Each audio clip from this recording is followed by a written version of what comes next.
18 horas. Notícias de Manaus, Amazonas, Brasil e do mundo. Agora na Mix. 6 horas, 1 minuto em Manaus. Boa noite pra você em 100,7. Você na sintonia certa no melhor Mix do Brasil. Juntos, hein? Começando inclusive mais um mês. Uma semana e começando o mês. Segunda-feira, 2. O mês é maio, Karime Leão. Tudo bem? Exato, Carlão. Tudo bem. Rápido, muito boa hein? noite. Muito rápido, né? Oi, gente. Tudo bem? Obrigada pela sua companhia. Você sintonizado aqui em 100,7. Um salve especial pra galera que nos acompanha nos aplicativos no @18 horas News. Boa noite. Boa noite, 6 e 2. Vamos aos destaques do programa 18 horas de hoje. Crise na segurança pública do estado. Fim de semana violento registra 21 assassinatos. A Associação dos Praças do Estado do Amazonas entrou com ação na justiça para cobrar do governo do estado o pagamento de direitos trabalhistas. O Partido Solidariedade apresentou ação no Supremo Tribunal Federal contra os decretos presidenciais que reduzem o IPI e prejudicam a Zona Franca de Manaus. Decreto que zerou o IPI do setor de concentrados de bebidas deve deixar pelo menos 7.500 desempregados no polo industrial de Manaus. Muito bem, essas e outras notícias, os principais destaques desta segunda-feira você confere a partir de agora. Vamos juntos com você até às 7 da noite aqui no Melhor Mix do Brasil. Hoje é segunda-feira, 2, o mês é maio e o ano é 2022 e você aqui, hein, no Melhor Mix do Brasil. 18 horas. Olha, Manaus contabilizou mais um fim de semana violento. Segundo registros do Instituto Médico Legal, até o início da tarde de hoje foram 21 assassinatos. E os crimes aconteceram em todas as zonas da cidade, sendo a maior parte na Zona Leste. Carlão, e o caso que mais impressionou e mais repercutiu foi a morte de um jovem que estava assistindo a uma partida de futebol num campo particular no bairro Flores quando foi assassinado. O repórter Rodrigo Soares traz mais detalhes pra gente agora. Vamos acompanhar. Manaus registrou 21 mortes violentas neste fim de semana, entre a noite de sexta-feira e a madrugada de hoje, segundo dados do Instituto Médico Legal. Só no feriado do Dia do Trabalhador, foram 9 mortes por arma de fogo. Entre os casos registrados no final de semana, um dos que mais chocou foi do jovem assassinado na noite deste domingo, enquanto assistia um jogo de futebol num campo particular no bairro Flores, zona centro-sul de Manaus. A partida era narrada e transmitida ao vivo em uma página nas redes sociais. De acordo com a Polícia Civil, a vítima foi atingida por diversos tiros. Ele não resistiu e morreu ainda no local. Chama a atenção um número expressivo de crimes em meio aos gastos milionários do governo do Amazonas, que não tem trazido solução para a violência. Somente com o projeto Amazonas Mais Seguro, o governador Wilson Lima já gastou cerca de 280 milhões de reais. Apesar disso, os números apontam uma crise no sistema de segurança pública sem precedentes. Vale lembrar que há 2 semanas aqui em Manaus já havíamos registrado um fim de semana com um número elevado de mortes violentas. Segundo o IML, entre os dias 15 e 17 de abril, pelo menos 21 assassinatos foram registrados. Em nota, a Secretaria de Segurança Pública do Amazonas informou que intensificou as ações de policiamento com operações diárias na capital. Rodrigo Soares para o 18 horas. Você está ouvindo 18 horas. Olha, a gente conversou também com um especialista em segurança pública, o Coronel Walter Cruz, sobre o assunto. Nós vamos ouvir a análise dele.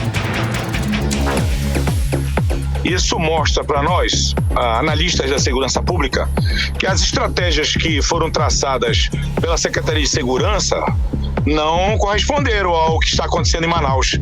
Não sei se você lembra, a Secretaria de Segurança informou, após o último final de semana que teve 21 homicídios, e esse agora teve 18, que tomaria providência através de uma operação, né? Uma operação chamada Pronta Resposta. E nós não vimos nada disso. Estamos vendo as facções se degradando num total faroeste caboclo na nossa cidade, e nós, cidadãos, estamos à mercê disso. O que nós esperamos é que realmente as operações, elas tenham o cunho mesmo de, pelo menos, fazer a prevenção, colocando mais policiamento na rua, colocando mais policiamento nos bairros e fazendo um mapeamento, não é? Sem inteligência e sem vontade de buscar reprimir essas guerras que as facções estão tendo, nós não vamos chegar a lugar algum. Fico mais triste porque vi uma quadra de futebol onde garotos jogam ali o seu futebol sendo invadidas, né, por facções. Isso é lamentável e mostra que realmente estamos num processo degenerativo do sistema social muito intenso na nossa cidade. Você está ouvindo 18 horas. A análise está aí, né? Clara, não tem como negar. Os números comprovam que estamos passando pela pior crise na segurança pública do estado do Amazonas. Resultado de um governo fraco, sem gestão, que não investe no que deve, não investe em segurança, não prioriza os setores mais importantes para o cidadão, que é o quê? Claro, saúde, educação e segurança. Todas essas categorias importantíssimas já entraram na justiça para cobrar do governo do estado direitos trabalhistas. Na última semana, inclusive, noticiamos aqui no 18 horas a denúncia dos policiais civis contra o governo do Amazonas, que prometeu reajuste e outros direitos trabalhistas, mas só atendeu parte da tropa, hein? Eles também reclamam aí que o governador Wilson Lima prometeu que faria uma reunião com a categoria antes de anunciar os reajustes, não é isso, Karine? Exato, Carlão. O governador prometeu, mas não cumpriu. E sem fazer essa reunião, anunciou semana passada os reajustes, que, como você disse, só atendeu parte dos policiais. Outra denúncia da categoria é que parte dessas medidas anunciadas pelo governador são apenas decisões judiciais que o Wilson Lima está sendo obrigado a cumprir. Olha só, por isso, na última sexta-feira, o presidente da Associação dos Praças do Estado do Amazonas, o Gerson Feitosa, entrou com uma ação na justiça para cobrar do governo do estado o pagamento de direitos trabalhistas. Exatamente, Carlão. Ainda segundo a categoria, o governo do Amazonas está devendo o pagamento das datas bases dos policiais militares que estão atrasadas desde 2020. E para falar mais sobre esse assunto, vamos conversar com o presidente da Associação dos Praças do Estado do Amazonas, Gerson Feitosa, que está nos estúdios da Rádio Mix, aqui ao vivo no programa 18 horas, vai conversar com a gente, fazer outra denúncia muito grave também. Boa noite, presidente, seja bem-vindo ao programa 18 horas. Então, explica pra gente, né, sobre essas ações judiciais, o pagamento da database, que está atrasado, inclusive, esse ano também, não é, presidente? Boa noite. Está sim. Primeiramente, queria agradecer mais uma vez esse espaço da Mix. Boa noite, Karine. Boa noite, Carlão. Muito obrigado pelo espaço.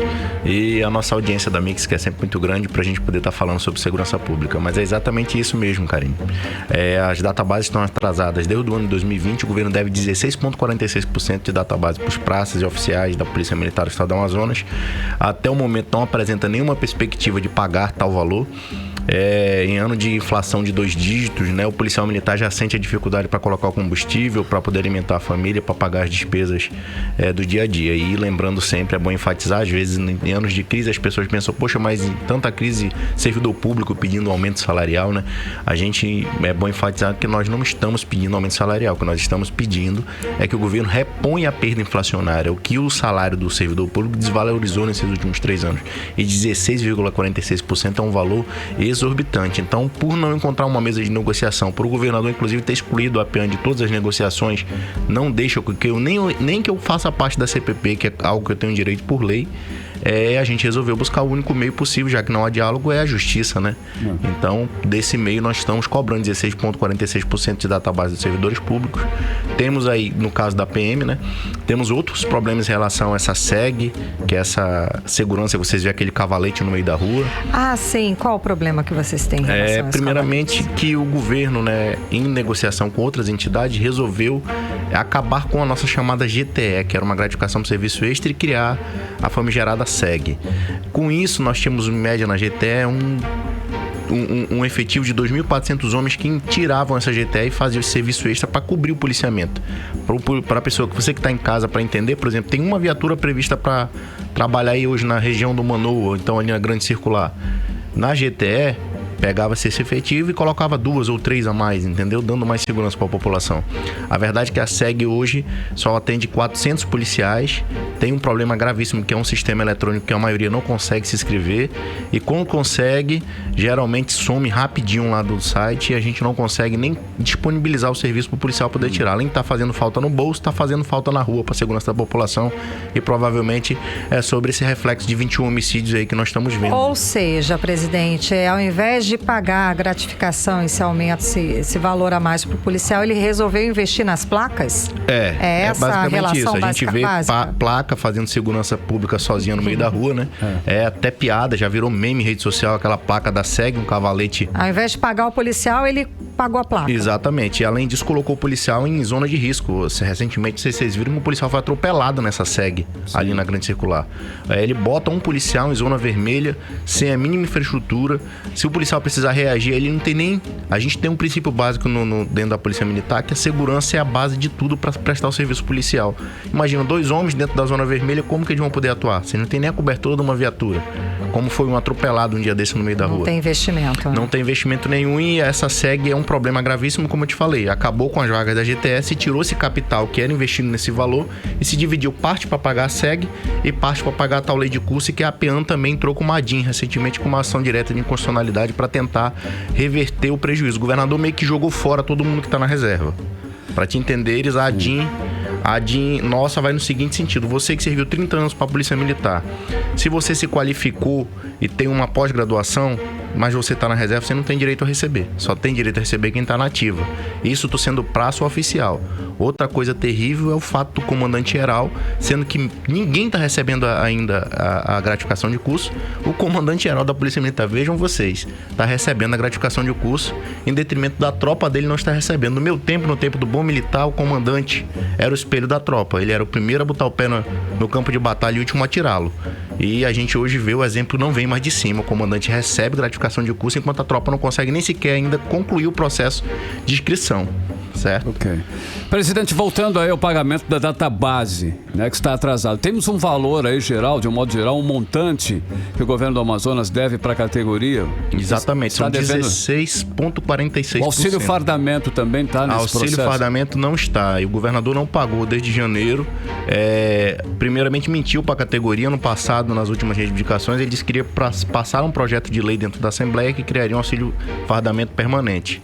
Ele não fez, agora depende de um decreto, e desde janeiro o policial militar mais uma vez é obrigado a estar ajuizando a ação na justiça, a estar fazendo manifestação para receber fardamento. Qualquer trabalhador tem direito ao mínimo, que é uma farda para poder trabalhar, né? Na polícia não tem, todo ano essa novela. Presidente, como falamos aqui, o governador também, ele prometeu reunir com a categoria antes de anunciar as medidas, mas não cumpriu. Como é que é o diálogo com a gestão Wilson Lima? Com o governador Wilson Lima não tem diálogo, é um cidadão que ele não conversa com ninguém, ele impõe as medidas que ele quer e quer enfiar a goela abaixo, né? À toa, a Associação de Praça do Estado do Amazonas, a APEAN, tem mais de 3.000 sócios. E o governador, além de ter cassado o direito de desconto da APEAN em folha por causa das últimas manifestações que nós fizemos, proíbe a APEAN de entrar na CPP, de participar de toda e qualquer reunião que seja a respeito da Polícia Militar. E esse é o tipo de diálogo que o governador tem. É um cidadão que não dialoga com ninguém. A verdade é que o Novo é um ditador. Essa que é a verdade. Para quem esperava que o Novo fosse um democrata, pessoas com novas mentes, com uma cabeça aberta para buscar uma saída positiva para os problemas, não. O Novo é um ditador. Qual é a expectativa aí com essas ações na justiça? Esperam receber quando? Tem mais ou menos? É complicado, né? A justiça às vezes é até morosa demais, às vezes não, né? A gente tá pedindo um mandado de segurança. O mandado de segurança é uma medida preliminar que a justiça pode conceder em tempo hábil, curto, e depois analisar o mérito sobre o fato. Mas a gente não tem ainda uma expectativa direta para essa decisão. O que a gente sabe é que a Justiça do Amazonas, às vezes que a gente buscou a Justiça do Amazonas em prol da categoria, a justiça tem sido muito solícita e tem atendido os pedidos das categorias, porque é justo, e o que é justo a justiça geralmente tende a dar, né? Ainda bem.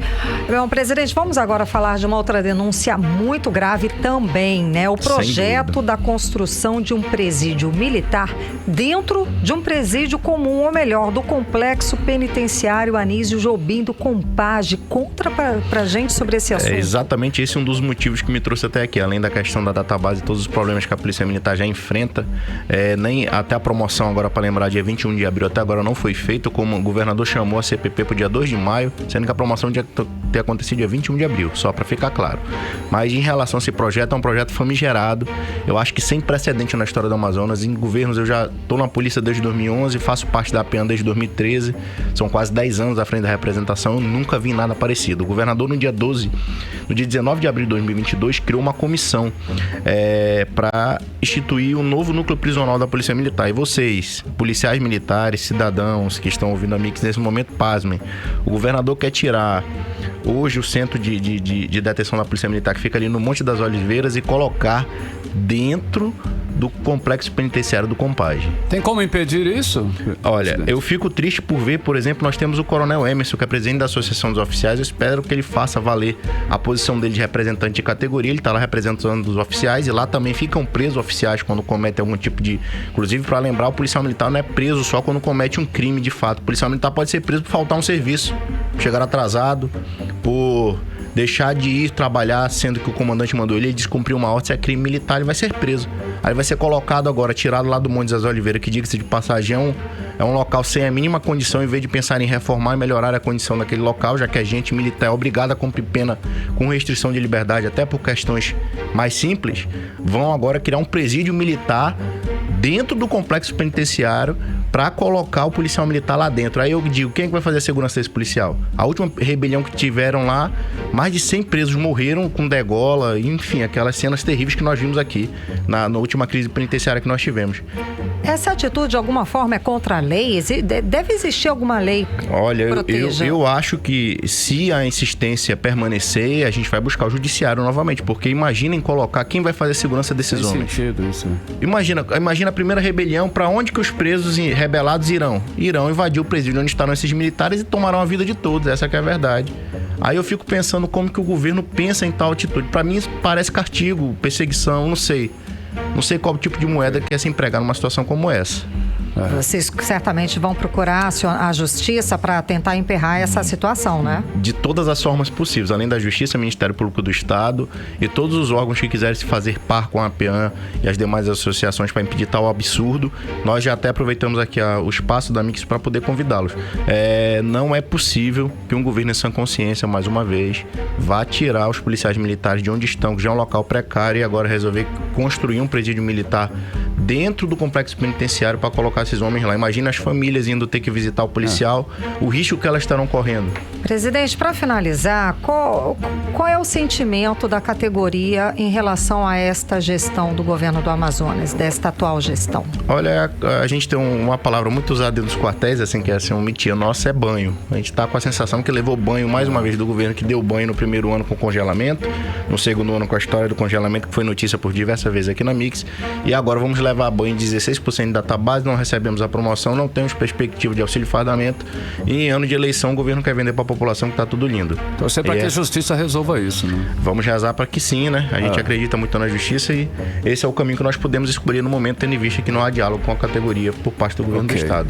Muito obrigada pela sua presença, conversando com a gente aqui no programa 18 Horas, presidente. Muito obrigado, Karine. Valeu. Muito obrigado ao espaço da Mix, agradecer mais uma vez pela oportunidade, e sempre que estiverem necessitando de uma posição, a gente está aqui para dar esses esclarecimentos. Estamos aqui também à disposição. Muito obrigada. Obrigado, Carlão. Valeu, obrigada. Querido. Conversamos com o presidente da Associação dos Praças do Estado do Amazonas, Gerson Feitosa. 6h19 e você no melhor Mix do Brasil. 18 horas. Vamos seguir para Brasília, conversar com o nosso correspondente, o jornalista Carlos Eduardo Matos. Carlos, boa noite. Então, vamos falar sobre a crise da Zona Franca de Manaus, que já conta aí com os prejuízos, né? O Partido Solidariedade apresentou a ação no Supremo Tribunal Federal contra os decretos presidenciais. Boa noite, Cadu.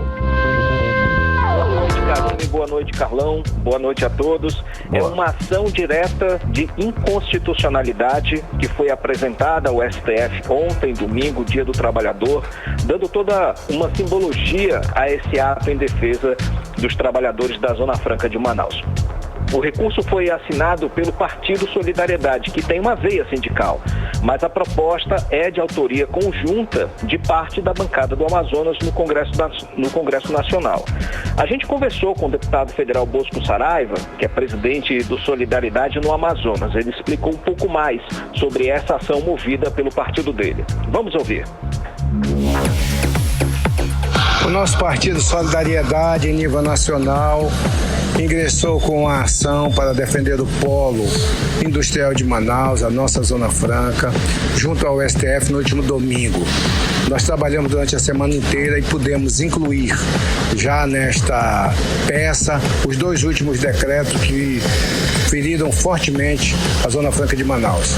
Agora nós esperamos que o STF tenha a sensibilidade que lhe é peculiar e mantenha os empregos e as empresas da Zona Franca de Manaus, do nosso polo industrial.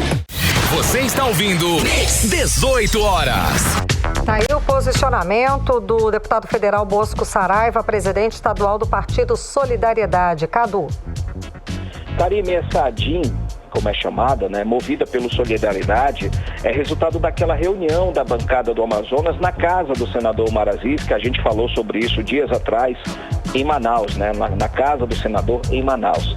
A bancada é coordenada por Omar Aziz e o recurso apresentado ao STF conta com o apoio da maioria da bancada, no caso Bosco Saraiva, Sidney Leite, o senador Eduardo Braga, Plínio Valério, José Ricardo, além de Omar Aziz. E o que pedem esses parlamentares por meio dessa ação direta de inconstitucionalidade? 2 pontos. O primeiro, suspender parcialmente os efeitos do decreto do presidente Jair Bolsonaro, que reduz para 35% o IPI sobre produtos industrializados. O decreto não exclui os produtos fabricados na Zona Franca de Manaus, que já gozam de incentivos fiscais. Isso tira a competitividade das empresas e pode levar à mudança das fábricas de Manaus para os grandes centros urbanos. Não é mimimi, Karine, né? Nessa ação, a bancada deixa claro que não é contra a redução de impostos. Pelo contrário, ela quer que o presidente Bolsonaro estabeleça a sua política de redução de impostos, mas sem prejudicar o nosso modelo econômico. O segundo ponto, Karine, é suspender integralmente o segundo decreto do presidente Bolsonaro, que zera o IPI dos concentrados de refrigerantes, que aí anula a competitividade das empresas de bebidas instaladas no polo industrial de Manaus. Esse decreto é o mais venoso, porque coloca em risco mais de 4.000 empregos diretos em Manaus e no interior, como Parintins e Maués. O STF ainda não designou um relator para esse recurso, Karine. Essa que é a próxima fase da luta em defesa da Zona Franca de Manaus, lá no STF. O vice-presidente da Câmara, o deputado Marcelo Ramos, disse que tem uma agenda na quarta-feira com o presidente do STF, Luiz Fux, para tentar sensibilizar os magistrados sobre a importância de defender a Zona Franca de Manaus, que está tendo as suas garantias constitucionais ameaçadas. Esse tema já está sendo discutido no Supremo, vale lembrar, por meio daquela ação direta de inconstitucionalidade movida pelo governo do Amazonas, depois que o governador Wilson Lima foi traído pelo presidente Bolsonaro e pelo ministro Paulo Guedes. O relator da matéria é o ministro André Mendonça, que já havia marcado para amanhã uma audiência com o procurador-geral do Amazonas, mas o governo do estado pediu para cancelar essa agenda. É um assunto bastante complexo, Karine, que vai exigir dedicação e principalmente união da bancada em defesa da Zona Franca de Manaus e em defesa do Amazonas. Agora ainda falando sobre o STF, Karine, está nascendo aí um grupo de parlamentares em defesa do STF, ligado ao que é liderado pelo presidente do Senado, Rodrigo Pacheco. Nesse grupo está o senador Eduardo Braga e outros 5 parlamentares, os senadores Randolfo Rodrigues, Renan Calheiros, Marcelo Castro, do Piauí, Tasso Gereissati, do PSDB e Simone Tebet. Eles se intitulam um grupo suprapartidário em defesa do STF e da democracia. Esse grupo está conversando com os ministros do STF no sentido de oferecer solidariedade e apoio contra os recentes atos do presidente Bolsonaro que foram direcionados ao Supremo, entre eles, principalmente, o perdão concedido ao deputado Daniel Silveira, que tirou o poder do STF de punir o parlamentar por crimes contra a democracia. E por essa razão, o STF se encontra acuado nesse momento. O grupo vem trabalhando na construção de projetos de lei e de até de uma PEC para tentar regulamentar o texto da Constituição Federal sobre o perdão da graça, esse recurso utilizado pelo presidente para livrar a cara de Daniel Silveira. É um ato exclusivo do presidente da República, mas os parlamentares querem estabelecer regras para evitar que o presidente, ou qualquer presidente, banalize esse recurso, absorvendo outros apoiadores, ainda mais em período de campanha eleitoral. E amanhã tem reunião com o presidente do STF, Luiz Fux, para falar sobre esse assunto. Vai ter reunião entre Rodrigo Pacheco, os parlamentares desse grupo, e o Luiz Fux. Vamos seguir acompanhando esse movimento da ala moderada do Congresso Nacional, se aproximando um pouco mais dos membros da Corte Suprema. É o nascimento de um novo grupo. Existem os parlamentares que atacam o STF. Parece que está surgindo um grupo que está protegendo o STF. Vamos acompanhar. Karine e Carlão. Ei, Cadu, eleições 2022. Olha só, esse 1º de maio, aí, Dia do Trabalhador, feriadão, aí num domingo, né? Foi marcado por várias manifestações em todo o Brasil. Qual é o panorama dessa festa aí e dessas manifestações, Cadu? Carlão, manifestações esvaziadas de ambos os lados em todo o Brasil. São Paulo concentrou as maiores manifestações e os principais ataques entre os dois grupos, os bolsonaristas e os lulistas, né? As centrais sindicais fizeram manifestações com a presença do ex-presidente Lula e de vários apoiadores dele, em defesa do Dia do Trabalhador, mas também fizeram muitos ataques contra o governo de Jair Bolsonaro. Já os grupos bolsonaristas mal lembraram do Dia dos Trabalhadores. Eles fizeram atos em defesa da liberdade de expressão, puxando a questão da prisão e redenção de Daniel Silveira, fizeram manifestações contra o STF, em favor do impeachment dos ministros da Corte Suprema, fizeram atos de apoio ao AI-5, que foi aquela medida severa adotada durante a ditadura militar. Tudo isso são pautas que vêm sendo esquentadas novamente pelo presidente Jair Bolsonaro com o apoio dos militares e de parlamentares da ala mais radical. Agora falando sobre eleições, Carlão, amanhã o Partido Solidariedade, esse partido que está nos ajudando nessa luta em defesa da Zona Franca de Manaus, vai realizar um grande evento amanhã em São Paulo, oficializando o apoio ao ex-presidente Lula. O apoio foi anunciado na semana passada e amanhã é a oficialização. Nesse ato foi confirmada a presença do senador Omar Aziz e também do deputado Marcelo Ramos, ambos do PSD. Também foram convidados caciques do MDB, como o senador Renan Calheiros e Romero Jucá. A ideia é mostrar que a aliança do PT, com outras siglas, está crescendo em tamanho e força. É uma estratégia política para tentar influenciar também nas composições nos estados. Outro partido que nesse fim de semana fechou com Lula foi o PSOL, que conseguiu resolver suas divergências internas e agora está concentrado 100% no apoio político a um só candidato, que é o ex-presidente Lula. Mas apesar dessa disparada política da esquerda, que encerrou o mês de abril e começa maio aí tentando dar uma esquentada, uma guinada, a preocupação também é com o discurso do ex-presidente. Mais uma vez, ele foi alvo de críticas depois que falou que Bolsonaro não gosta de pessoas, ele gosta de policiais. Aquela coisa, ele tentou dizer uma coisa e disse outra, né, Carlão? Essa fala gerou a indignação dos profissionais da segurança pública e com razão, né? Nesse fim de semana, Lula foi às redes sociais e publicou um pedido de desculpas a todos os policiais do Brasil. Essa foi mais uma falha cometida pelo núcleo de campanha, Carlão, que está em fase de troca de pessoal de comunicação, e a gente falou sobre esse assunto. Sai o jornalista Franklin Martins e o marqueteiro Augusto Fonseca e estão entrando aí o Edinho Silva e o Sidônio Palmeira. Mas isso ainda não aconteceu. O chefe de comunicação do PT, o Gilmar Tato, ele disse que em breve, com a entrada desses novos personagens, a imagem, o discurso e o marketing de Lula deverão mudar para melhor. Vamos ver, aguardar e avaliar, né? Carlão e Karine. Cadu, para finalizar, como é que ficou a questão do reajuste dos servidores federais? Vai rolar ou não vai rolar? Situação que segue indefinida. Pois Karine. O presidente Bolsonaro, embora ele tenha anunciado o reajuste linear de 5% para todos os servidores públicos, ele ainda não bateu o martelo, viu, por causa do conflito que ele arrumou com as bases dele, principalmente os policiais federais.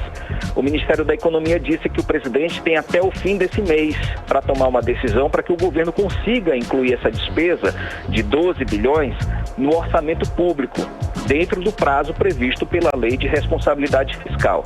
Até o momento, nenhuma ordem foi dada pelo presidente da República. Enquanto isso, os policiais federais seguem mobilizados em protesto contra a decisão do presidente, que tirou deles o reajuste de 23% e a reestruturação da carreira, para dar 5% para todos os servidores. Por causa dessa decisão, na semana passada e essa semana, já estão previstos aí novas manifestações dos agentes, investigadores e delegados da Polícia Federal. Já os servidores do Banco Central, Carlão e Karine, que deram um voto de confiança no governo, decidiram que amanhã eles vão retomar a greve geral. O motivo é que não houve aquela conversa prometida com o ministro-chefe da Casa Civil, Ciro Nogueira. E o governo não apresentou também nenhuma contraproposta, vai ficar os 5% mesmo. Por essa razão, os servidores do Banco Central voltam a cruzar os braços a partir de amanhã. Volto com vocês, Karine e Carlão. Obrigada pelas informações, Valeu. Cadu. Boa noite, bom trabalho. Valeu, gente. Até amanhã. Tchau, tchau. Tchau, tchau. Tchau, tchau. Agora são 6 horas e 31 minutos e você está no melhor mix do Brasil. 18 horas. Olha só, o Tribunal Regional Eleitoral do Amazonas começou hoje os trabalhos da Central de Atendimento ao Eleitor no Centro de Convenções Vasco Vasques. E desde cedinho foram registradas longas filas. Exato, Carlão. É aquela história, né? Um mutirão, tá? Sim. Muita gente procurando serviços para regularização e também para a emissão do título de eleitor. E tem que correr mesmo, tá, galera? Porque o final do prazo para quitar as pendências eleitorais e poder votar nessas eleições deste ano termina quarta-feira agora, dia 4, como explica a repórter Nathalie Moraes. Iniciando a contagem regressiva para o fechamento do cadastro eleitoral, o Tribunal Regional Eleitoral do Amazonas iniciou hoje um grande mutirão sem agendamentos. A central de atendimentos ao eleitor foi montada no Centro de Convenções Vasco Vasques, na zona centro-oeste da capital. Os serviços para a regularização ou emissão do título de eleitor vão até a próxima quarta-feira, sempre de 8 da manhã até as 5 da tarde. Hoje, antes mesmo do início dos atendimentos, muita gente já aguardava do lado de fora do centro de convenções. Os atendimentos também estão sendo realizados nos cartórios eleitorais do Tribunal, capital e também no interior do Amazonas. E também nas 2 centrais de atendimento ao eleitor no Fórum Eleitoral aqui de Manaus, até a quarta-feira, quando se encerra o prazo final estabelecido pelo Superior Tribunal Eleitoral para que os eleitores resolvam as pendências e fiquem aptos a participarem das eleições deste ano, como explica o diretor do cartório eleitoral do TRE Amazonas, Rui Vanderlei. A nossa orientação é o seguinte, que ele procura a Justiça Eleitoral hoje apenas para revisão, alistamento e transferência. Se ele tiver necessidade disso, ele tem que procurar hoje. Essa questão de multa, ele pode procurar o cartório eleitoral, né, até uma semana depois do fechamento do cadastro, para ele resolver a questão. Até porque o TSE anistiou de quem não compareceu à eleição em 2020 por conta da pandemia. Então não está sendo cobrada essa multa. Então ele vai poder votar e, além disso, o TSE também reativou títulos que já estavam cancelados. Então, tudo por conta da pandemia, né? Porque a pandemia ela realmente suprimiu bastante a locomoção das pessoas, do cidadão, para resolver as suas pendências. Então o TSE é sensível a isso, ele abaixou. O cidadão ele pode confirmar isso no próprio site do TSE, jogando lá no mecanismo de busca a resolução, a anistia, a multa eleitoral, que ele vai ter o documento se ele se achar prejudicado nesse aspecto. Lembrando que quem já completou 18 anos e não retirou o título precisa correr. Isso porque a Constituição Federal estabelece no seu artigo 14 que o alistamento eleitoral e o voto são obrigatórios para os maiores de 18 anos e facultativos para aqueles com idade entre 16 e 17 anos e os maiores de 70 anos de idade. Nathalie Moraes para o 18 horas. Você está ouvindo 18 horas. Olha, na última quinta-feira, a Assembleia Legislativa do Amazonas aprovou um empréstimo de R$1,5 milhão para o governo do Amazonas. E o empréstimo foi alvo aí de protesto de alguns deputados. Pois é, Carlão, o deputado Wilker Barreto disse que vai entrar com uma ação na Justiça para que seja dado transparência sobre esses gastos. O repórter Hector Silva conversou com o deputado e traz pra gente os detalhes. Mais 1,5 bilhões de reais em caixa. Esse é o valor que o governo do Amazonas terá após a Assembleia Legislativa aprovar um empréstimo solicitado junto ao Banco do Brasil para o FIDEAN, Fundo de Infraestrutura e Desenvolvimento do Estado. Dos 24 deputados estaduais, apenas 2 votaram contra o empréstimo. Um deles, Wilker Barreto, do Cidadania, questionou o alto valor e a transparência com a mensagem do governo aos deputados. Se no projeto de empréstimo de R$1,5 bilhão viesse apensado, anexado 50 escolas, delegacias, infraestrutura, CRAS, entendeu, deputado Alessandro? Mas que infelizmente não veio. Se vocês pegarem o projeto original que já foi aprovado, tá lá, não tem nada, tem 2 folhas. 2 folhas que representam, Dermilson, R$1,5 bilhão. Segundo a mensagem governamental enviada do governo para a Assembleia Legislativa, o empréstimo será utilizado para viabilizar investimentos nas áreas de educação, saúde, segurança pública e infraestrutura. Ricardo Nicolau, do PSD, que votou contra o empréstimo, acredita que esse gasto é desnecessário. Em virtude do Estado não ter necessidade financeira no momento, em virtude desse governo não ter planejamento, não ter obras, não ter nada que ele tenha sido feito que justifique o empréstimo desse valor. Então, o Estado tem se endividado e tem gasto muito mal. O meu posicionamento, eu voto contra, por não haver necessidade no momento de se pagar juros com o caixa estando cheio. Mesmo com o projeto aprovado, o deputado estadual Wilker Barreto deu o prazo de 1 semana para que o governo do Amazonas apresente o destino final do valor do empréstimo. Caso a justificativa não seja apresentada, Wilker prometeu ingressar com uma ação na Justiça. Hector Silva para o 18 horas. Você está ouvindo 18 horas. 6h38. Daqui a pouco, no 18 horas, você confere em decreto que zerou o IPI do setor de concentrados e bebidas deve deixar pelo menos 7.500 desempregados no polo industrial de Manaus. É o nosso assunto em instantes. 18 horas. Agora, 6h38 em Manaus, nós vamos conferir a previsão do tempo para esta noite de segunda-feira. Tempo e temperatura com Karime Leão. Previsão do tempo. A previsão é de chuva rápida durante a noite e a madrugada. Segundo informações do Climatempo, a mínima prevista é de 23 graus, a máxima não deve passar dos 31 graus. As chances de chuva são de 90% e a umidade relativa do ar fica entre 62% e 93%. Mix.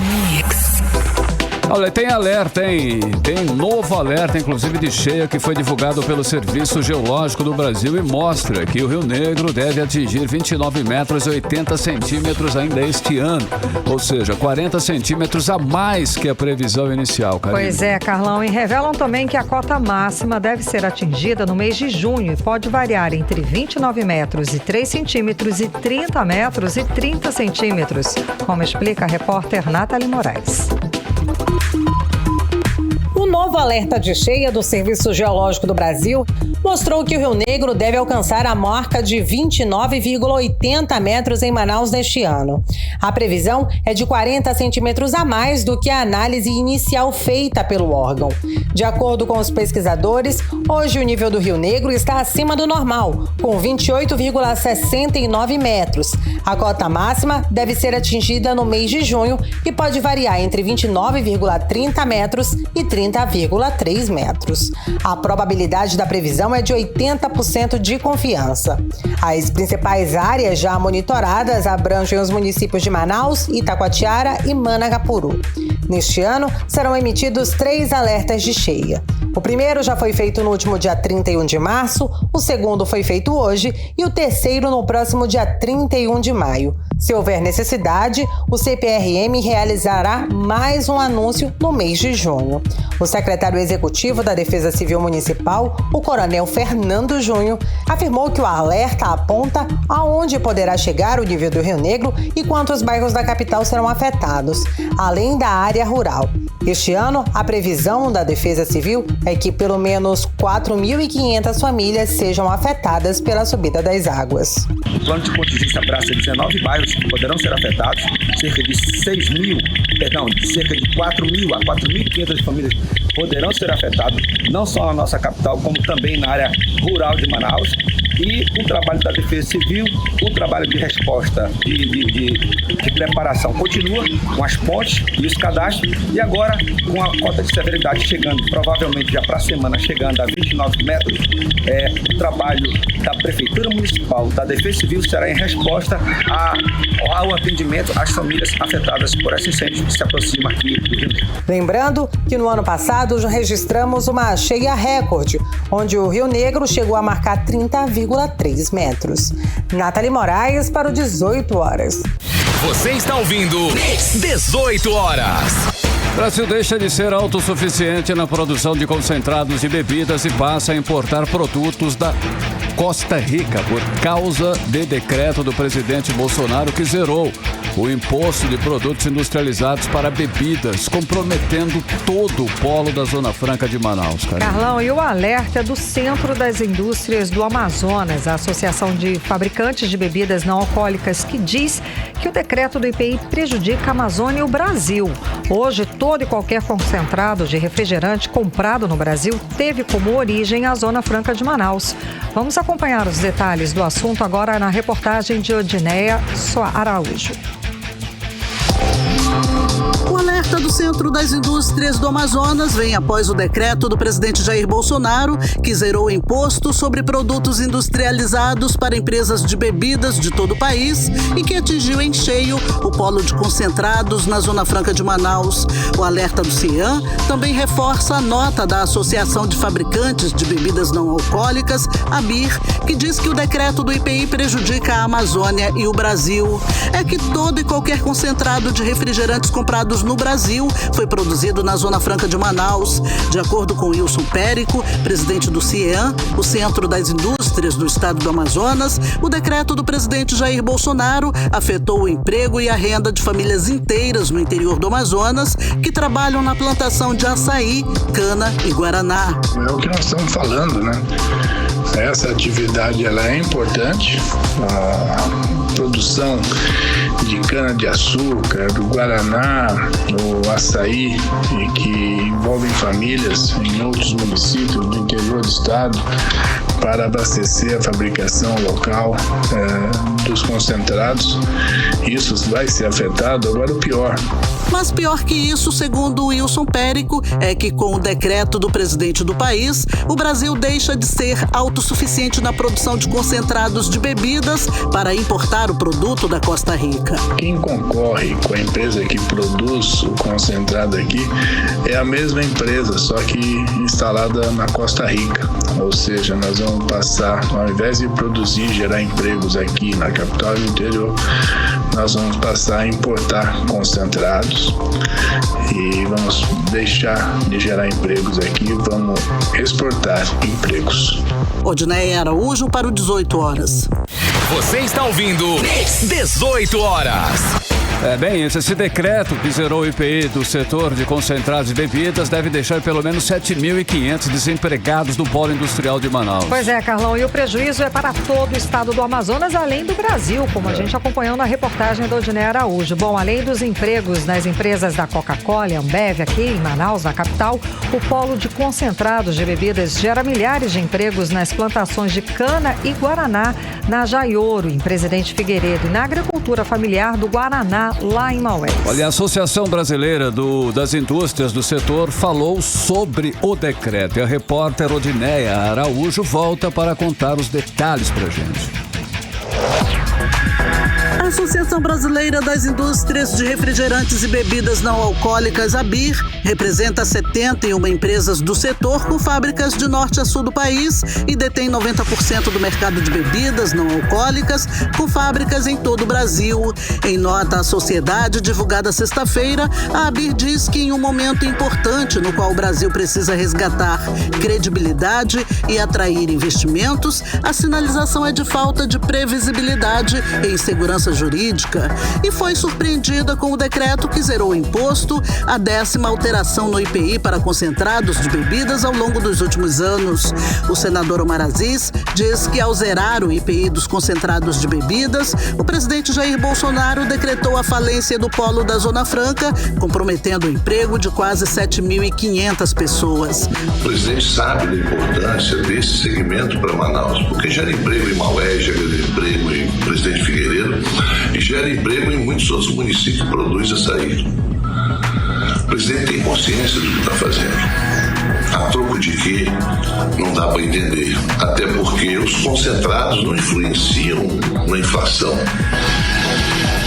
Eu falo isso com pesar. Falava há pouco tempo e muita gente dizia, olha, isso é terrorismo, não vai acabar nada, não sei o quê. Tinha gente que até que defendia. Pior ainda, uma reunião em que está o governador, o presidente, lá um compadre dele, ele fala para dentro, dizendo, olha, estou mandando. No dia seguinte ele assina um decreto destruindo um polo inteiro. Das outras vezes em que o governo de Bolsonaro baixou a alíquota do IPI para concentrados de refrigerantes, o Amazonas já havia perdido diversos postos de trabalho. Foi o caso do fechamento da fábrica da Pepsi Cola e da Heineken, que fecharam as portas em Manaus e transferiram todas as suas produções para o Uruguai, onde a política industrial oferece maior segurança jurídica. Em todo o país, o setor de bebidas gera 2 milhões de empregos em toda a cadeia, além de recolher por ano 13 bilhões de reais em impostos federais, estaduais e municipais. Odineia Araújo para o 18 horas. Você está ouvindo 18 horas. Agora em Manaus, 6 horas e 47 minutos. Vamos falar sobre a política local, regional, com a repórter Artemisa Gadelha. Boa noite, Artemisa. Então, hoje o prefeito de Manaus, Davi Almeida, abriu verbo contra o presidente Bolsonaro por causa do decreto. A gente tem falado aqui que coloca em risco de morte, acaba praticamente com a Zona Franca de Manaus e também com os milhares de empregos aqui no estado do Amazonas gerados pelo modelo. O governador Wilson Lima estava do lado dele e ficou visivelmente desconfortável com as críticas, do prefeito. Como é que foi isso? Artemisa Gadelha, explica pra gente. Boa noite. Uma saia justa, né, Karime? Boa noite para você, boa noite, Carlão, boa noite a todos que acompanham o programa 18 horas. Bom, o prefeito Davi Almeida do Avante pegou todo mundo de surpresa, inclusive, né, mais ainda o governador Wilson Lima do União Brasil. Quem assistiu o vídeo, inclusive, pelas redes sociais, percebeu aí o desconforto dele, né? As críticas do prefeito ao governo Bolsonaro foram em relação à decisão do governo federal sobre o IPI, né, Imposto sobre Produtos Industrializados, que ferem diretamente aí a Zona Franca de Manaus. Nós falamos, inclusive, temos falado, né, no programa 18 horas todos esses dias, né? Durante a coletiva de imprensa, uma repórter, ela perguntou ao prefeito se ele mantinha aí a declaração dele de uns dias atrás de que o diálogo com o governo federal havia acabado. Bom, isso ocorreu durante a inspeção de serviços de infraestrutura num canteiro de obras no bairro Alvorada, zona centro-oeste. Davi estava ao lado de Wilson, o prefeito então começou dizendo que iria lutar pelos interesses, sim, da cidade de Manaus. E criticou, inclusive, ele começou criticando as manifestações do Dia do Trabalhador aqui na capital amazonense. Se você estiver pelo YouTube, pelo Instagram, vai poder então acompanhar agora, né, o vídeo da declaração do prefeito. Vamos então acompanhar. Tem gente que foi eleito com o voto do amazonense, do Manauara, que não defendeu e não defende os empregos de vocês. tem coragem de defender o pessoal lá do Sul e não defende o povo que os elegeu. E tem gente que é contra a Zona Franca e quer se eleger para acabar a Zona Franca. Eu vou falar em todos os bairros que eu for, em todas as ruas que eu for, eu vou falar contra essa gente que está querendo levar o meu povo, a minha cidade à fome. Não tem pouca conversa, não tem papo, não tem diálogo, é justiça, é judiciário, porque se eles quisessem mudar, já tinham mudado. Você está ouvindo 18 horas. Ouvimos então o prefeito de Manaus, Davi Almeida. Karime, Carlão e ouvintes, talvez não tenha sido aí a intenção de Davi Almeida, mas o discurso dele acabou aí alfinetando também, né, o governador Wilson Lima. Ele que passou muito tempo de braços cruzados e só tomou alguma iniciativa em relação à Zona Franca há alguns poucos dias, né, depois de muita pressão política e da sociedade também. Então, durante o discurso, o Wilson ficou calado e Davi continuou, né, ele disse que foi eleitor de Bolsonaro, inclusive. Vamos acompanhar novamente a fala, então, do prefeito de Manaus? Eu queria poder estar aqui falando, olha, o presidente Bolsonaro, que teve 67% dos votos em Manaus, liberou R$1 bilhão pra gente asfaltar as ruas da Alvorada, mas isso não aconteceu. Não tem R$1 do governo federal aqui. Você está ouvindo 18 horas. Fala bem forte, política, né, Karime, Carlão? Temos aí a fala bem forte, então, do prefeito de Manaus. E ele continuou, viu? Disse também que Bolsonaro não está defendendo os empregos da Zona Franca, como nós vimos, deixando o Wilson Lima numa situação bem complicada, já que o governador está fechado com o presidente para a eleição deste ano. Davi ainda disse, viu, em alto e bom som, aqui não tem nenhum leso. Leso, né, uma palavra muito comum aqui na nossa cidade. Vamos acompanhar mais um trecho da fala dele. E aqui não tem nenhum leso. Eu não sou otário, nem o povo do meu estado.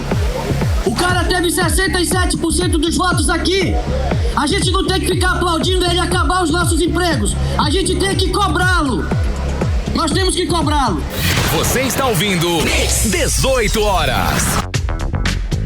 Para quem está acompanhando o vídeo, né, pelo 18 horas no YouTube e no Instagram, pode ver aí que as pessoas aplaudiram, né, o prefeito de Manaus, Davi Almeida, né, o público que estava acompanhando, as autoridades no palco, enfim, os secretários, né, os vereadores.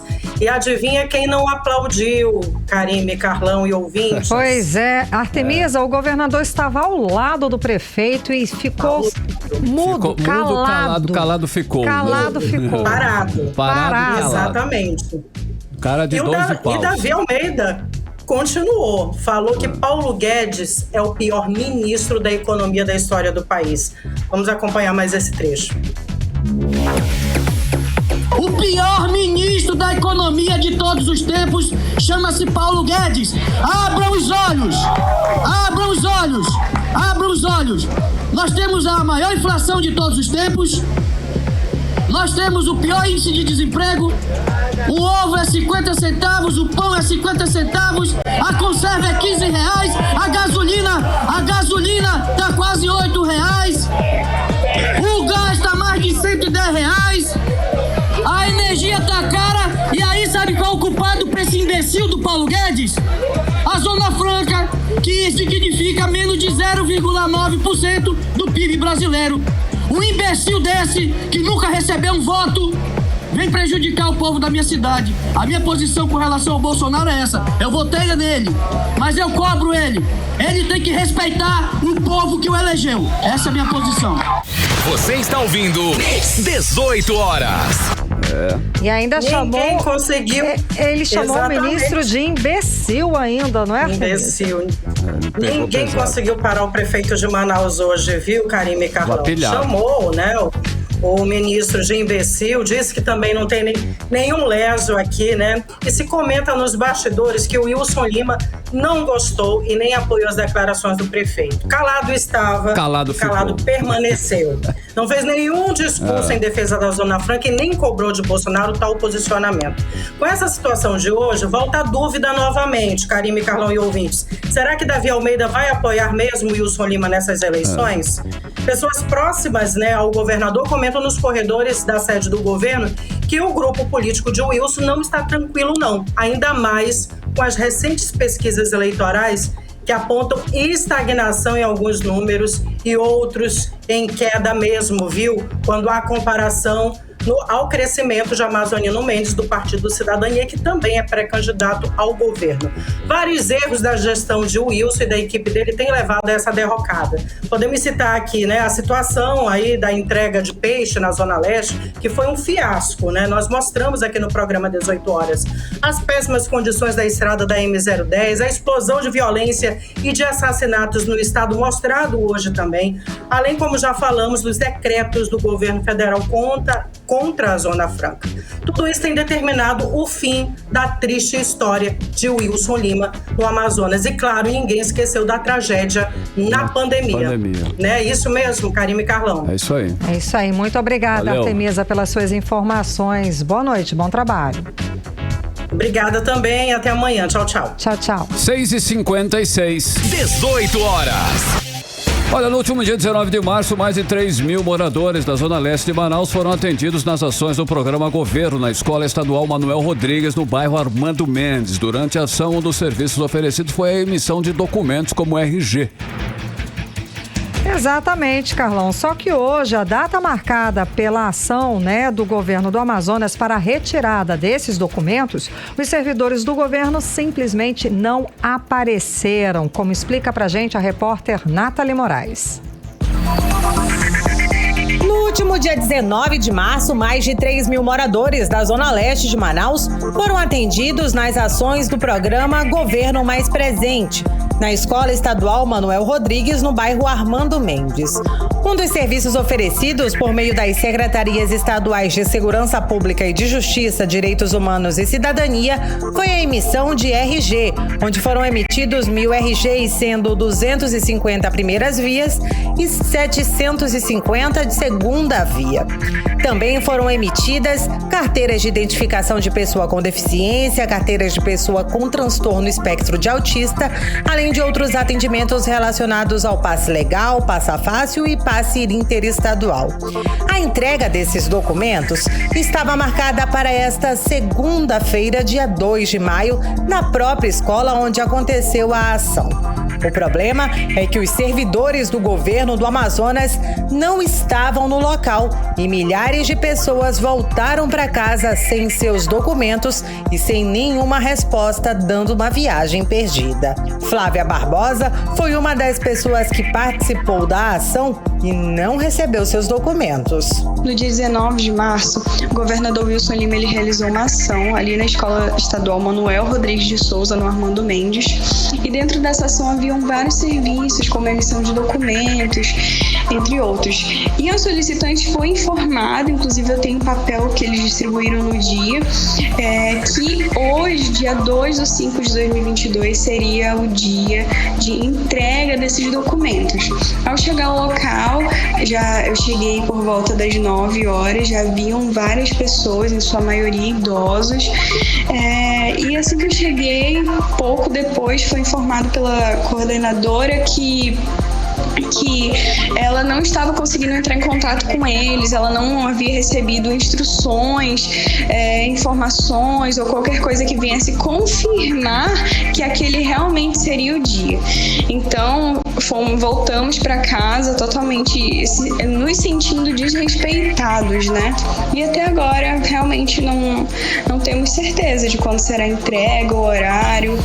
Entramos em contato com as secretarias responsáveis pela emissão de documentos, mas até o fechamento desta matéria não tivemos nenhuma resposta.